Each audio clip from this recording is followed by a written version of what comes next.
Bonjour chers téléspectateurs de Diassigui TV, bienvenue sur la chaîne révolutionnaire et tout de suite les informations du jour. Commençons avec les résultats obtenus du ministère de la Santé et de l'Action sociale concernant la Covid-19. Sur 824 tests réalisés, 41 sont revenus positifs, 33 cas contacts ont été enregistrés. 8 cas de transmission communautaire ont été aussi enregistrés, répartis entre Amitié, Bignona, Diamniadio, Matam, Mbao, Richard Toll, Saint-Louis et Ziguinchor. En ce jour, 114 patients hospitalisés ont été contrôlés négatifs et déclarés guéris.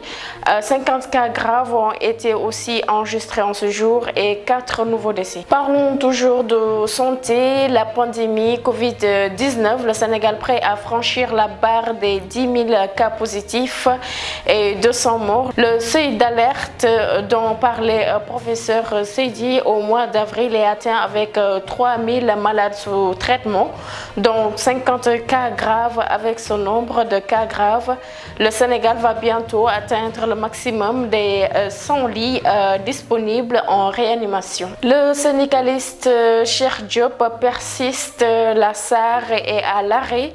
Faute de combustible, l'arrêt est là, palpable. Si on ne change pas le tanker cette nuit, le reforming va s'arrêter. Les stocks pour la semaine ne suffisent pas. Pour une semaine, le produit de la Sénélec que seule la SAR est capable de fabriquer est en danger, rapporte toujours Sénéweb. Parlons à présent de la gendarmerie qui est aux trousses de l'agresseur du professeur Moussa Seydi. L'agresseur du professeur est dans de sales draps. Selon les informations de Libération, la sûreté urbaine de Dakar a été saisie pour le choper. Une chasse d'autant plus facile que l'agresseur sur lui-même avait communiqué son identité complète au professeur Moussa Seydi après l'avoir accusé d'être un criminel, entre autres.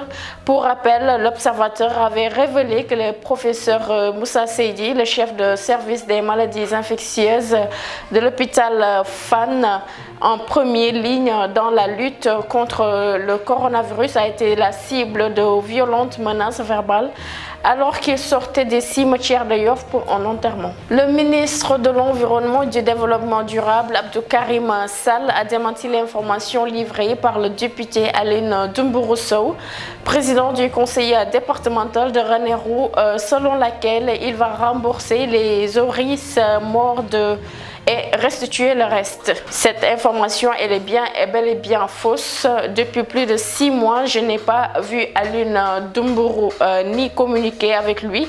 Il s'agit de pure manœuvre politique, a précisé toujours Abdou Karim Sall dans une note rendue publique par nos confrères de Seneweb. Affaire des 5 femmes kidnappées à Dakar, elles faisaient la fête au Lac Rose.